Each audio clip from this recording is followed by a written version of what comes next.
ચૌધરી અને તેમના પુત્ર થયા ઘાયલ। ઘર્ષણ બાદ બંને પક્ષે એકબીજા પર કર્યા ગંભીર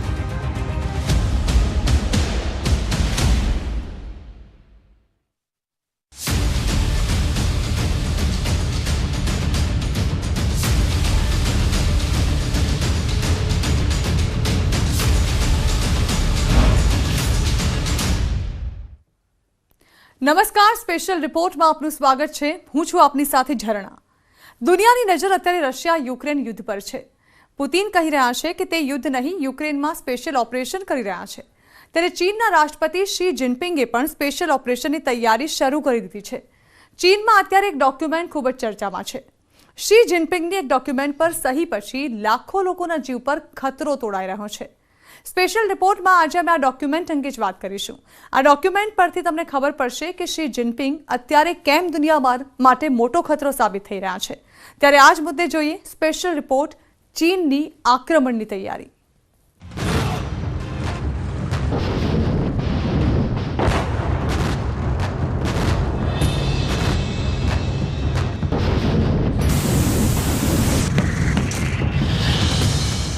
પુતિને યુક્રેનમાં જે કર્યું તેનો સૌથી મોટો અભ્યાસ શી જિનપિંગે કર્યો છે। યુક્રેન જે રીતે બરબાદ થયું અને રશિયાએ 20% વિસ્તાર પર કબજો કરી લીધો, તેની સૌથી મોટી નકલ હવે જિનપિંગ કરવા જઈ રહ્યા છે।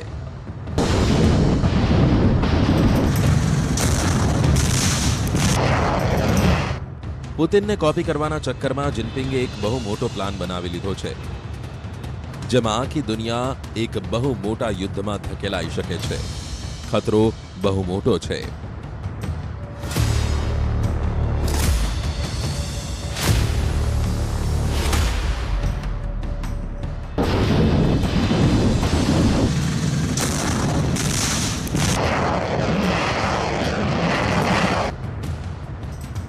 સવાલ છે કે શું જિનપિંગે તાઇવાન પર હુમલાની તૈયારી કરી લીધી છે? બીજો સવાલ છે કે શું જિનપિંગે જાપાન પર પણ અટેકનો પ્લાન બનાવ્યો છે? ત્રીજો સવાલ છે કે શું જિનપિંગે અમેરિકાના મિલિટરી અડ્ડાને ટાર્ગેટ પર લીધા છે? આ ત્રણેય સવાલો બહુ મહત્વના છે અને જેનો એક મોટો ઇશારો ચીનના સરકારી મીડિયાએ પણ આપી દીધો છે। આ ગ્લોબલ ટાઇમ્સનો તે રિપોર્ટ છે જેમાં જિનપિંગને લઈ તે રિપોર્ટ છે જે જાપાનથી લઈ અમેરિકા અને સૌથી વધુ તાઇવાનને પરેશાન કરી શકે છે। જેમાં સ્પષ્ટ શબ્દોમાં લખ્યું છે કે જિનપિંગે ચીનના મિલિટરી ઓપરેશન, જેને યુદ્ધ નહીં કહેવામાં આવે, તેને મંજૂરી આપી દીધી છે। હવે આને જિનપિંગનો કયો એજન્ડા કહેવામાં આવશે? કેમ કે યુક્રેન યુદ્ધથી દુનિયા પહેલા જ પરેશાન છે અને હવે એક નવા મિલિટરી ઓપરેશનનો ઉલ્લેખ ચીન તરફથી કરવામાં આવી રહ્યો છે। શ્રી જિનપિંગના નવા ડોક્યુમેન્ટનો લેખાજોખા શું છે? હવે તેની ડિટેલ બહુ ધ્યાનથી સમજો। શ્રી જિનપિંગે જે કાગળ પર સહી કરી છે તેમાં 6 ચેપ્ટર છે અને કુલ 59 પાના છે। દરેક પાના પર જિનપિંગની સહી છે, જેમાં કમાન્ડ સ્ટ્રક્ચરથી લઈ મિશનની ડિટેલ્સ અને તેની સાથે જોડાયેલી વાતો સ્પષ્ટ છે। સૌથી મોટી વાત તે છે કે આમાં યુદ્ધનું નામ લીધા વિના સ્પેશિયલ મિલિટરી ઓપરેશનનો ઉલ્લેખ છે। તેવી જ રીતે જેમ રશિયાએ યુક્રેનમાં ચાલી રહેલા યુદ્ધને પુતિને યુદ્ધનું નામ ના આપીને સ્પેશિયલ મિલિટરી ઓપરેશન કહ્યું છે અને તેના તમામ ઓર્ડર આ નામથી આગળ વધતા જાય છે અને હવે જિનપિંગે પણ આ સ્ટ્રેટેજી અપનાવી છે। જિનપિંગ અત્યારે ચીનના કોઈ પણ યુદ્ધવાળા નિર્ણયને લઈ પૂરો કંટ્રોલ ઈચ્છે છે। તેઓ ચીનના રાષ્ટ્રપતિ છે, તેઓ ચીનની કમ્યુનિસ્ટ પાર્ટીના મહાસચિવ છે, તેઓ ચીનના સેન્ટ્રલ મિલિટરી કમિશનના ચેરમેન છે। ચીનમાં કહેવામાં આવી રહ્યું છે કે જિનપિંગની સહીને યુદ્ધ સાથે કોઈ લેવા દેવા નથી, પણ પીસ કીપિંગ ઓપરેશનને લઈ છે, ડિઝાસ્ટર રિલીફ અને માનવીય મદદને લઈને છે, જે ચીનની સેના પહેલા પણ કરતી આવી છે। પણ દુનિયામાં કોણ એટલું ભોળું હશે કે તે ચીનની નિયત અને તેના ઈરાદાઓને ના સમજે? અત્યારે ચીનની નૌસેના એશિયામાં સક્રિય છે। તેનો વ્યાપ અને દખલ હવે જાપાનની નજીકથી લઈ આદેનની ખાડી સુધી થઈ ગઈ છે। તમે કહો કે લગભગ 11,000 થી 12,000 કિલોમીટરના વિસ્તારમાં ચીનની નૌસેના સતત એક્ટિવ છે। તેમાં અરબ સાગર પણ છે, બંગાળની ખાડી પણ છે, હિન્દ મહાસાગર પણ છે અને દક્ષિણ ચીન સાગર તો છે જ। આ વિસ્તારમાં ચીનના જંગી જહાજ સતત પેટ્રોલિંગ કરતા રહે છે। પણ તાઇવાનને લઈ એક રિપોર્ટ છપાયો છે, જે જિનપિંગને બહુ ગુસ્સો અપાવી શકે છે. સાઉથ ચાઇના મોર્નિંગ પોસ્ટનો આ રિપોર્ટ જુઓ, જેમાં તમને તાઇવાનને ટક્કરનો ઈરાદો સ્પષ્ટ જોવા મળશે. તાઇવાને કહી દીધું છે કે ચીન અને તાઇવાન વચ્ચે જે સમુદ્રી વિસ્તાર છે એટલે તાઇવાન સ્ટ્રેટ, તેના પર તાઇવાનનો કોઈ હક નથી. ત્યાં આંતરરાષ્ટ્રીય કાયદા મુજબ કોઈ પણ દેશના જહાજ ફરી શકે છે. તાઇવાન આસપાસ ચીનની નૌસેના સતત યુદ્ધાભ્યાસ કરી રહી છે અને અત્યારે પણ તેના જહાજ સતત પેટ્રોલિંગ કરી રહ્યા છે. તેવામાં તાઇવાનનું આક્રમક વલણને લઈ ચીન બહુ રોષે ભરાયું છે. ચીનની વોર્નિંગ 24 કલાકથી પણ ઓછા સમયમાં આવી છે. 根据联合国海洋法公约和中国国内法，台湾海峡水域由两岸的海岸向海峡中心线延伸，依次为中国的内水。 હજુ મે 2022ની જ વાત છે. અમેરિકાનું આ missile cruiser USS port royal, આ બહુ ખતરનાક જંગી જહાજે શી જિનપિંગની નૌસેનાને આમને સામનેનો પડકાર ફેંક્યો હતો, જ્યારે તેમના ફેવરેટ સમુદ્રી રસ્તા એટલે તાઇવાન સ્ટ્રેટમાં ઘૂસણખોરી કરી હતી. અને આવું તેવા સમયે કરવામાં આવ્યું જ્યારે નજીકમાં જ ચીનની નૌસેના યુદ્ધાભ્યાસ કરી પોતાના પોર્ટ પર પાછી ફરી રહી હતી. ચીનને ચીડવનારી અને યુદ્ધ માટે ઉશ્કેરનારી આ હરકતમાં શું શું થયું તેને ધ્યાનથી સમજતા પહેલા જુઓ આ નેવલ શિપની તાકાત શું છે. આ એક તિકોન દેરોગા ક્લાસનું મિસાઇલ ક્રુઝર છે. આ 10,000 ટનનું જહાજ છે જે 100 અલગ અલગ પ્રકારની મિસાઇલોથી સજ્જ છે. પોર્ટ રોયલ અંગે વધુ વાતો જોઈએ તે પહેલા ફરીથી આ વોરશિપનું કદ અને તાકાત સમજીએ, કેમ કે તેમાં છે એક બહુ મોટી તાકાત જે દુનિયાના કોઈ અન્ય જહાજ પાસે નથી. આ પ્રશાંત મહાસાગરમાં અમેરિકાનું બહુ ખતરનાક વોરશિપ માનવામાં આવે છે. અને આ શિપે જિનપિંગને પરેશાન કરવા માટે શું કર્યું તેને બહુ ધ્યાનથી સમજો. આ વોરશિપ તાઇવાન સ્ટ્રેટની નજીક 180 કિલોમીટર લાંબા સમુદ્રી રસ્તા વચ્ચેથી પસાર થયું. તાઇવાન સ્ટ્રેટ ચીન અને તાઇવાન વચ્ચેનો સમુદ્રી રસ્તો છે. ચીન છાશવારે આને લઈ અમેરિકા અને તાઇવાનને ધમકાવતું રહે છે. એક તિકોન દેરોગા ક્લાસનું વોરશિપ ઉતારી અમેરિકાએ ચીનને કહી દીધું છે કે તે ચીનના તાઇવાનવાળા ઈરાદા ક્યારેય પૂરા નહીં થવા દે. આ જહાજ અમેરિકાના 7મા નૌકા કાફલાનો ભાગ છે, જેની જવાબદારી છે કે તે પ્રશાંત મહાસાગરમાં અમેરિકા અને તેમના દોસ્તો, ખાસ કરીને તાઇવાન, જાપાન અને દક્ષિણ કોરિયાની રક્ષા કરે. 当前台海和平稳定面临的最大威胁，不是来自别处，而是正来自台独势力顽固推行分裂活动和美国对此的纵容支持。虚化掏空一个中国原则，从自身承诺不断倒退的是美国。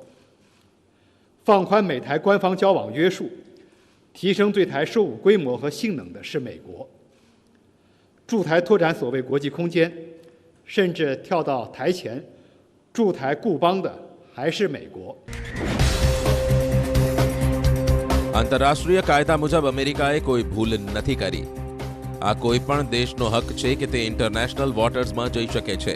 પણ સવાલ તે છે કે તાઇવાન સ્ટ્રેટનો. એટલા માટે છે કેમ કે આ અંતર કાપી ચીન તાઇવાન પર હુમલો કરવાની ધમકી આપતું રહે છે. માટે અહીં વચ્ચેથી અમેરિકાના વોરશિપનું પસાર થવું સીધો શી જિનપિંગના તાઇવાનવાળા સપનાને ટક્કર આપવા જેવું છે. ચીન તાઇવાનને પોતાનો ભાગ ગણાવે છે, જ્યારે તાઇવાન ખુદને એક આઝાદ દેશ માને છે.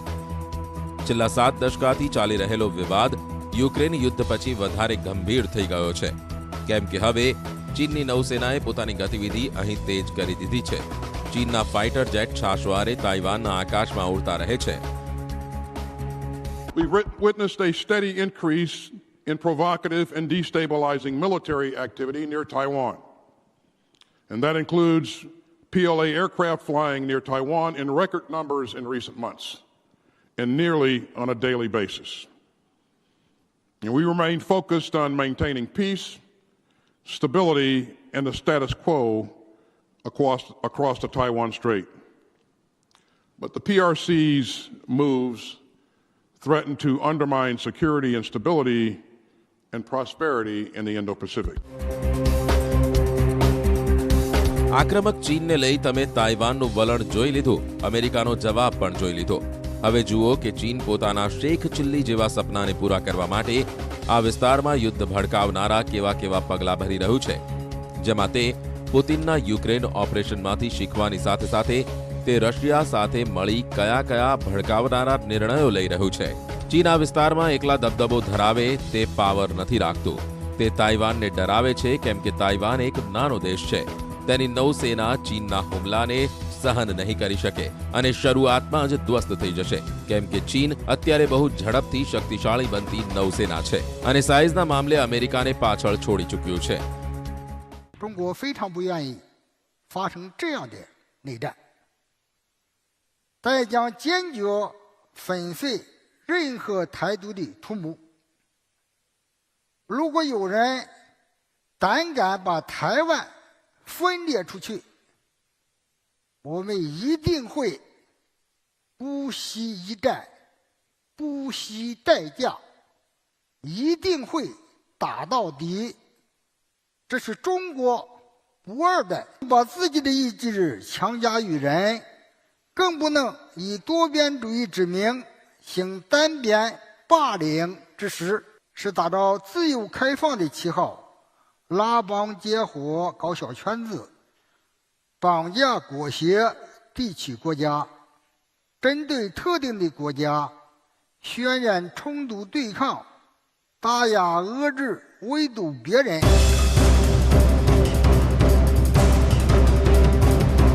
ચીન મોટી મોટી ધમકી આપી રહ્યું છે, પણ તેની નૌસેના પાસે અનુભવ નથી।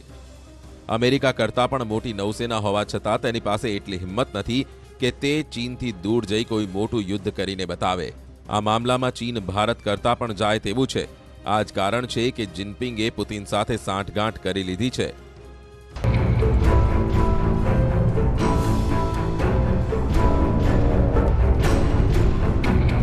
હાલમાં જ પૂર્વ રશિયા પાસે એક સિક્રેટ એરબેઝ પર રશિયાનું ન્યુક્લિયર બોમ્બર એક્ટિવ થયું અને તેને આ વિસ્તારમાં પેટ્રોલિંગ શરૂ કરી દીધી, જ્યાં અમેરિકા અને જાપાનની અસર રહે છે। જાહેર છે કે આ બધું વ્લાદિમીર પુતિનના ઓર્ડર વગર ના થયું હોય। સ્પેશિયલ મિશન માટે રશિયાનું આ ખતરનાક ન્યુક્લિયર બોમ્બર તૈયાર કરવામાં આવ્યું છે। તમે આને પ્રશાંત મહાસાગર માટે પુતિનનો મોટો પાવરફુલ શો કહી શકો છો, જેને અમેરિકા સાથે જાપાન અને દક્ષિણ કોરિયાના ધબકારા પણ વધારી દીધા છે। આ એક રીતે પુતિનના ન્યુક્લિયર બોમ્બરવાળું લોન્ચિંગ પેડ એક્ટિવ કરવા જેવું છે, પણ પુતિન આ બધું એકલા નહીં કરે। તેમની સાથે જિનપિંગનું બોમ્બર પણ ઉડ્યું અને આ બે બોમ્બર્સની જોડી અમેરિકાની ઊંઘ હરામ કરનારું પગલું કહેવામાં આવી શકે। રશિયા તે બતાવવા માંગે છે કે જિનપિંગ એકલા નથી અને જો ઇન્ડો પેસિફિક વિસ્તારમાં અમેરિકાએ ચીનને પરેશાન કર્યું તો રશિયા પણ કંઈક ના કંઈક જરૂર કરશે। TU-95ની આ ખતરનાક ઉડાન તે વાતનો વિશ્વાસ અપાવવાનો મોટો પ્રયાસ કહેવામાં આવશે। રશિયાનું બોમ્બર TU-95 અને ચીનનું બોમ્બર H-6K શું કરી શકે છે તેને બહુ સારી રીતે સમજો। TU-95 600 કિલોમીટર પ્રતિ કલાકની સ્પીડે ઉડે છે અને રિફ્યુલિંગ પછી 8500 કિલોમીટરના ક્ષેત્રમાં ઓપરેશન કરી શકે છે। આ 15,000 કિલોનો બોમ્બ અને મિસાઇલ લઈ ઉડી શકે છે। તેમાં એવી મિસાઇલ લગાવી શકાય છે જેની રેન્જ 3000 કિલોમીટર સુધીની છે। એટલે ચીનનો કોઈ દુશ્મન જો ટાર્ગેટ પર આવ્યો તો રશિયાનો હુમલો ત્યાં સુધી આરામથી અંજામ આપી શકાય। હવે જુઓ ચીનનું H-6K બોમ્બરનું બોમ્બિંગ પેકેજ શું છે। કેમ આ જૂના વિમાનનું નવું વર્ઝન પણ ડરાવવામાં પાછળ નથી। H-6K બોમ્બર 12,000 કિલો વજનના બોમ્બ કે મિસાઇલ લઈ ઉડી શકે છે। આ ચીનના લોંગ રેન્જ મિશનની સૌથી ભયાનક તસવીર કહી શકાય છે। TU-95 અને H-6Kનું જોઈન્ટ પેટ્રોલિંગ તે વાતનો પુરાવો છે કે જિનપિંગે પુતિન પાસેથી ઘણું બધું શીખી તેને પોતાના વોર ઝોનમાં અજમાવવાનું શરૂ કર્યું છે। જિનપિંગે રશિયા સાથે મળી પોતાનો બોમ્બરવાળો પાવર એટલા માટે બતાવ્યો છે કેમ કે તે અમેરિકાને તે કહેવા માંગે છે કે તેનો ક્વોડવાળો ડર ચીનને ડરાવવામાં કામ નહીં આવે। ચીન અમેરિકાને ખબરદાર કરવા માંગે છે કે જે હાલ યુક્રેનનો રશિયાએ કર્યો, કંઈક તેવા જ હાલ ઇન્ડો પેસિફિક ક્ષેત્રમાં અમેરિકાના દોસ્તોના થઈ શકે છે। તાઇવાન સાથે જાપાન પણ અમેરિકાના દુશ્મનોના ટાર્ગેટ પર હશે, કેમ કે તાઇવાન અને જાપાનને સૌથી વધુ હથિયાર સપ્લાય કરે છે। 日前再次宣布对台军售，严重违反一个中国原则和中美3个联合公报规定，严重损害中国主权和安全利益，严重损害中美关系和台海和平稳定。ચીનના ખતરનાક ઇરાદાને લઈ વિશેષજ્ઞ તે પણ માને છે કે જો આ વિસ્તારમાં યુદ્ધ થયું તો સૌથી મોટું નુકસાન જાપાનને થશે. જાપાન જ તે દેશ હશે જેના પર સૌથી પહેલા હુમલો કરવામાં આવશે, જેથી ત્યાં હાજર અમેરિકાની સેનાની કમર તોડી શકાય. રશિયાની મિસાઇલ ટેસ્ટવાળી રણનીતિ પર ચીને પહેલા જ કામ શરૂ કરી દીધું છે. હવે બોમ્બર્સની ઉડાન સાથે પોતાના સમુદ્રી વિસ્તારમાં તેના વોરશિપ જાપાન અને તાઇવાન આસપાસ સતત ફરતા રહે છે. બસ રાહ છે તો બેઇજિંગનો, જ્યાંથી હવે યુદ્ધ નહીં પણ સ્પેશિયલ મિલિટરી ઓપરેશનનો ઓર્ડર બહાર પડી શકે છે, કેમ કે અહીં જિનપિંગનો તબાહીવાળો નવો પ્લાન બની ગયો છે અને તેના પર તેમણે જાતે સહી પણ કરી દીધી છે.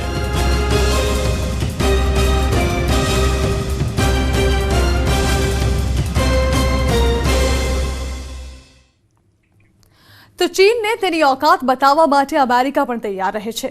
અમેરિકા ઈચ્છે છે કે ચીન તાઇવાન પરથી ખરાબ નજર હટાવે અને જાપાનથી પણ દૂર રહે, સાથે જ દક્ષિણ ચીન સાગર પર પોતાનો હક છોડી દે. અમેરિકા પણ ચીનને કંટ્રોલમાં રાખવા પોતાની ઇન્ડો પેસિફિક રણનીતિને ખૂબ ઝડપથી આગળ વધારી રહ્યું છે.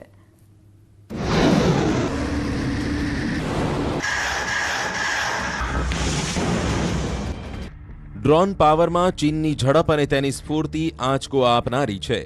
ચીન અત્યારે કેટલાય પ્રકારના ડ્રોન પર કામ કરી રહ્યું છે અને તે દુનિયા માટે મોટા આંચકા જેવું છે, કેમ કે તેને આ ટેકનોલોજીમાં અમેરિકા અને ઇઝરાયલને પણ પછાડી દીધું છે. ચીનના ડ્રોન જોઈને આખી દુનિયા વારંવાર નવાઈ પામી રહી છે. ચીન અત્યારે માત્ર એક એરક્રાફ્ટ કેરિયર જ નહીં, તે પોતાના મોટા ડિસ્ટ્રોયર અને ફ્રિગેટ જેવા વિધ્વંસક જહાજોને પણ લાઇટ વેઇટ ડ્રોનથી સજ્જ કરવાની તૈયારી કરી રહ્યું છે. આ એવા ડ્રોન હશે જે વર્ટિકલ ટેક ઓફ અને લેન્ડ કરી શકે છે, એટલે તેને ઉડાવવા અને લેન્ડિંગ માટે હવાઈ પટ્ટીની જરૂર નથી પડતી. ચીન હવે એવા ડ્રોન પણ તૈયાર કરી રહ્યું છે જે દરિયાની ઉપર રિફ્યુલિંગમાં પણ મદદ કરશે અને જાસૂસી વિમાનની જેમ પણ કામ કરશે. તેની રેન્જ હજારો કિલોમીટર હશે અને તે મોટા ક્ષેત્રમાં તેમની નૌસેનાને મદદ કરશે. આ શી જિનપિંગના તે પ્લાનનો હિસ્સો છે જેના માધ્યમથી તે દક્ષિણ ચીન સાગર સાથે જાપાનની નજીક પૂર્વ ચીન સાગર પર પોતાની અસર દેખાડવા માંગે છે અને ત્યાં દરિયાઈ સરહદનો ભંગ કરી જાપાન અને બાકીના દેશો પર દબાણ વધારવાની ડિઝાઇન પર કામ કરી રહ્યું છે. 中方绝不允许任何国家打着航行自由的旗号，侵犯中国主权和安全，危害南海和平稳定。中国再次敦促澳大利亚方面切实尊重中国的国家安全利益和重大关切，谨言慎行，以免引发误判，造成严重后果。 પણ શું આ ચીન માટે સરળ છે? અમેરિકા તેને કેવી રીતે ટક્કર આપી રહ્યું છે? આ પણ એક મોટો સવાલ છે. એરક્રાફ્ટ કેરિયરથી ડ્રોન ઓપરેટ કરવાના મામલામાં અમેરિકા ચીનથી બહુ આગળ છે. અમેરિકાએ 2013માં જ આ સિદ્ધિ હાંસલ કરી લીધી હતી. અત્યારે અમેરિકામાં MQ-25 રિફ્યુલિંગ ડ્રોન અને X-47B combat drone aircraft carrier પર ટેસ્ટ કરવામાં આવી ચૂક્યા છે અને આ ચીનની તુલનામાં ભારે ડ્રોન છે, જ્યારે ચીન હજુ પણ વજનમાં હલકા ડ્રોન ઓપરેટ કરી રહ્યું છે. ચીનના શાનડોંગ કેરિયર પર જે ડ્રોન જોવા મળ્યા તેમાં CW-20ની સૌથી વધુ ચર્ચા છે. CW-20 6 ફૂટ લાંબુ ડ્રોન છે અને 10.5 ફૂટના વિંગ્સ સાથે આ 25 કિલો વજન લઈને ઉડી શકે છે. તેની 6 કલાકની ઉડાન લગભગ 35 કિલોમીટરના વિસ્તારને કવર કરવામાં મદદ કરે છે. તેમાં લાગેલા કેમેરા અને બાકી કમ્યુનિકેશન સિસ્ટમની મદદથી તે પોતાના કંટ્રોલ રૂમ સુધી સતત ફીડબેક પહોંચાડતું રહે છે.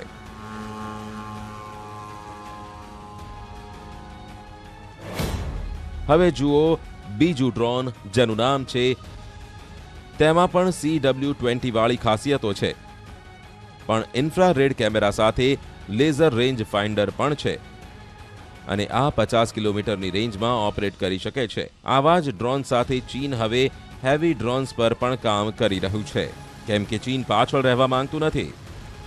તે બહુ જલ્દી જ મોટા ડ્રોનને પણ એરક્રાફ્ટ કેરિયરથી ઉડાડવા માંગશે.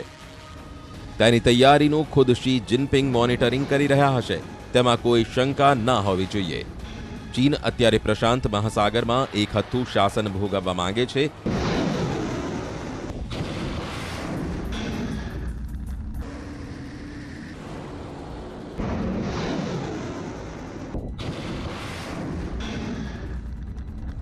આ જ કારણ છે કે ચીનની સેના દરિયા ઉપર પોતાની તાકાત બતાવી રહી છે. ચીનની સેના દરિયાની સપાટી પર પણ પોતાનો દમ બતાવી રહી છે.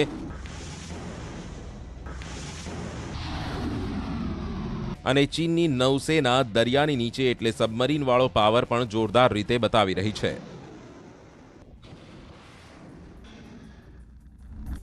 પ્રશાંત મહાસાગરમાં પોતાની તાકાત બતાવવા પાછળ ચીનના 3 મોટા કારણો છે. ચીન તાઇવાન પર કબજો કરવા માંગે છે. તેની ઈચ્છા તે વારંવાર જાહેર કરી ચૂક્યો છે. ચીન જાપાનને ડરાવવા માંગે છે અને તે માટે તેના બોમ્બર સતત જાપાન નજીક પેટ્રોલિંગ કરી રહ્યા છે. ચીન અમેરિકાને બતાવવા માંગે છે કે તે તેના વિસ્તારમાં દખલગીરી ના કરે, નહીતર અંજામ બહુ ખરાબ આવશે.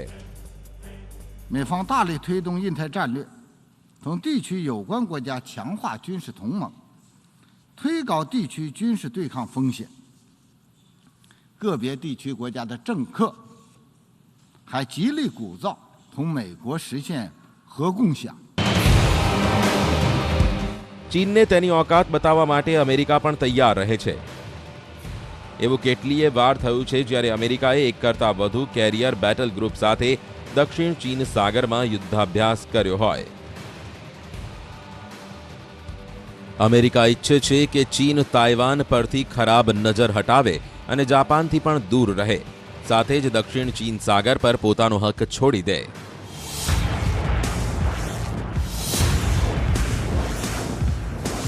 અમેરિકાના કેરિયર સ્ટ્રાઇક ગ્રુપ જ્યારે પણ કોઈ વિસ્તારમાં હોય તો હજારો કિલોમીટરના વિસ્તારમાં એક એવું કવચ તૈયાર કરે છે જેને કોઈ વિમાન તો શું, કોઈ મિસાઇલ પણ ભેદી નથી શકતી. અમેરિકાનો 7મો નૌકા કાફલો પ્રશાંત સાગરમાં હંમેશા તૈનાત રહે છે અને કેટલાક કલાકોની નોટિસ પર તે પોતાના નેવલ એર ઓપરેશન શરૂ કરી શકે છે.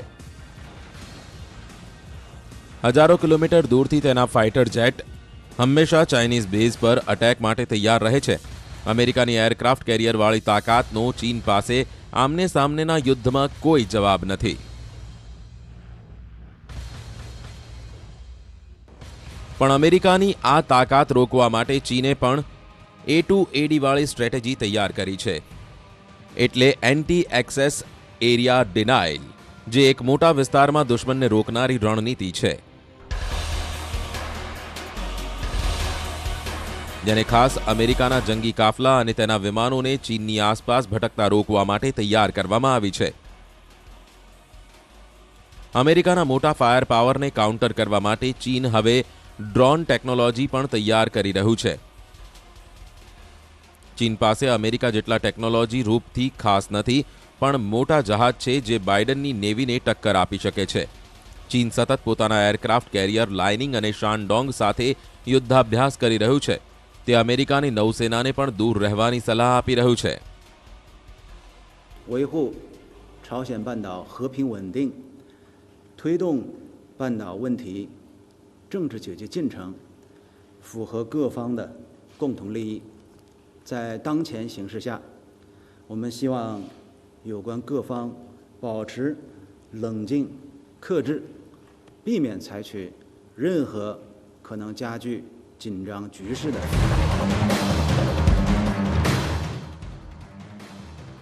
પણ ચીનના આ આત્મવિશ્વાસમાં ઓવર કોન્ફિડન્સ જોવા મળી રહ્યો છે.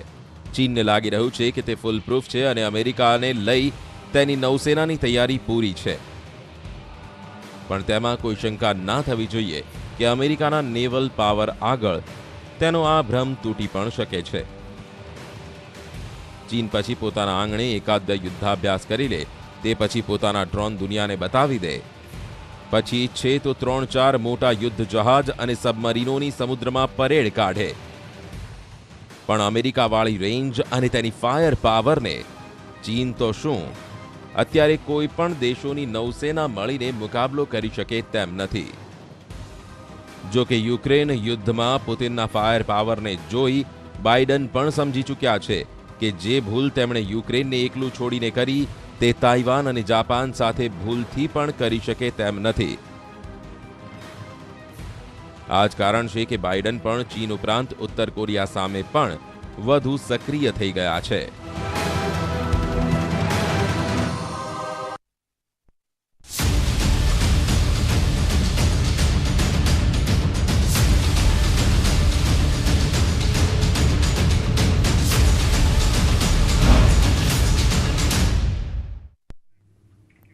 તો આ સાથે સ્પેશિયલ રિપોર્ટ અહીં સમાપ્ત કરીશું અને વધુ સમાચારો વિસ્તારથી જોવા માટે આપ જોતા રહો ન્યૂઝ 18 ગુજરાતી.